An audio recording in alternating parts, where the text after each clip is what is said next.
Good morning, dolls, and welcome to Little Gretchen's workshop. So we're moving on to another type of meat. Yes, dolls, we're making pork, as in ham today.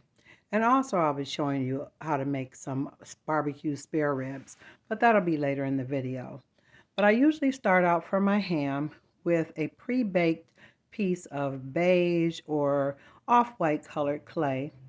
And you can make it as long or as short as you want it to be. You just want to make sure that it fits properly on your plate or platter. And dolls, if you're making a boneless ham, the bone would be unnecessary altogether. Now, dolls, I pre-mixed 3 different shades of mauve to be my meat because generally when you look at ham, there's more than one shade of pink around the bone. So you can do it to your discretion if you need to use a picture of a ham to help you along. But basically, I'm just freestyling it based on memory, and it generally works out. Now, after you press your clay around the bone, you're going to need to kind of shape it because it's going to be pretty lumpy. I kind of create sort of like a cone shape to kind of look like the thigh bone. Just take the time to taper the bottom of your ham. Now, you're definitely going to have to work with it to get the shape that you want and to make it fit around the bone properly. But you're going to just push it and press it, and you'll be able to make more distinction when you begin to add the fat. Now, after I got it kind of shaped like I liked it, I separated 2 of the colors and just tucked in the Living Doll colored clay to be my fat. Now, I do just kind of press a big chunky piece in and just kind of mold it and shape it because, there are layers of fat in ham and they're in irregular places. They're not always the same place in every ham, but just use your discretion. And if you need to use a picture to help you with this process, definitely do so.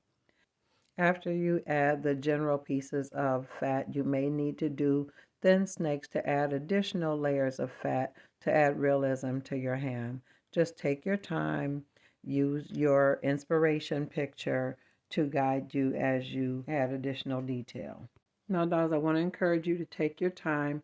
This is a pretty tedious project. It definitely took longer than this video. So be patient with yourself as you're learning. And you see there, I pressed the bone in a little bit deeper. And I'm going to realize shortly that I made my ham a little bit big. Sometimes, dolls, I have a tendency to make things a little bit oversized. So I constantly have to check it with templates and plates to make sure I'm keeping things in scale. But this was my general shape of my ham, and I do have my fat threads running through it. And I realized at this point that I needed to add fat to the outside of the ham to cover it to look as though it is the skin portion or that outer layer of fat. And again, I did it in kind of an irregular shape because the outer layer of fat is never perfect on the outside of your ham. So again, do it to your own discretion. But this looked pretty natural to me, so I just kept working with it. Now you definitely want to smooth it to make it look like the fat layer is blended on top of the meat portion. So after I felt comfortable with my ham, I fitted it on one of my large plates and I realized that it was way too large. So I needed to scale it back a little bit. Now in order to scale down your ham, I just rolled it on its side. I actually could have taken the back portion and made a second ham, but I didn't, dolls. I just rolled it out to thin it out a little bit and then I cut the end of it off and separated it, and then I narrowed that loose end down a little bit more to make it fit and be more in scale with my plate. And dolls, although the length of the ham is still about the same, I scaled down the diameter or the body of the ham. Now at this point, dolls, I began to add the texture of the meat with my little wire brush tool.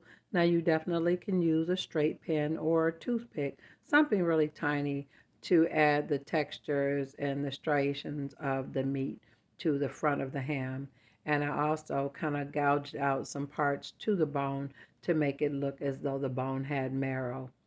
And I used the side of my wire tool to add texture to the outer layer of the fat or the skin, just to mimic the texturing on the outside of meat.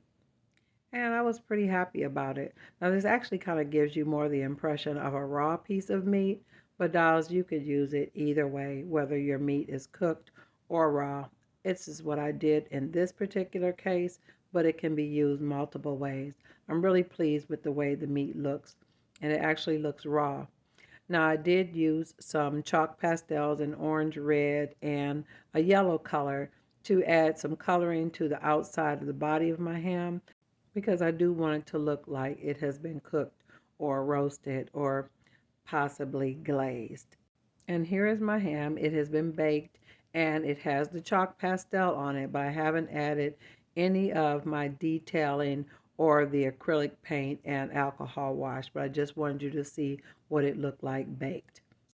Now here, dolls, I'm going to show you how to make barbecue ribs. Some may not see that as holiday food, but in my family, ribs can show up at Christmas, Thanksgiving, and even New Year's. So I definitely want my dolls to have that option as well. So I took a small piece of brown clay and actually made little lines, making little segments in it to indicate each individual rib. But I made the whole slab pretty long because I do plan to cut it. Take your time working with the thickness and your overall shape. Now, that was after I got a pretty general shape of what I wanted the spare ribs to be like. I began to cut some pre-baked pieces of some white clay that I'm going to use for the bones. And I didn't make the bones go all the way through the body of the clay. I just want to create the illusion at the ends. Now, in actuality, these little pieces of bones are actually a little bit bigger than scale, but I'm going to carry on with it because it's more or less for demonstration, but you actually can make them a little bit smaller than what I did in this demonstration. After I got the bones cut, I began to push them in on the ends of the piece of spare rib or the meat while the clay is still soft. Now, you definitely want to do this prior to baking the clay. Now, it actually would work if you glued it on after the clay was baked, but to me, it looks more authentic and more realistic when you push the ends of the bones into the body of the softened clay. And I'm actually making indentions along the sides of the spare ribs to give the illusion of the separation in between the ribs.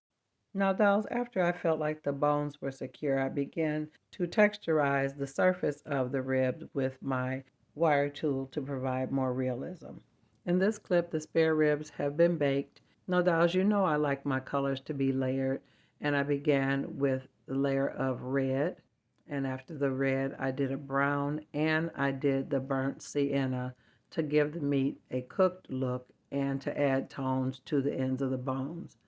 Now I also use the same colors on my piece of ham prior to glazing it, and I will add additional detailing to the fat and the bones on my baked ham.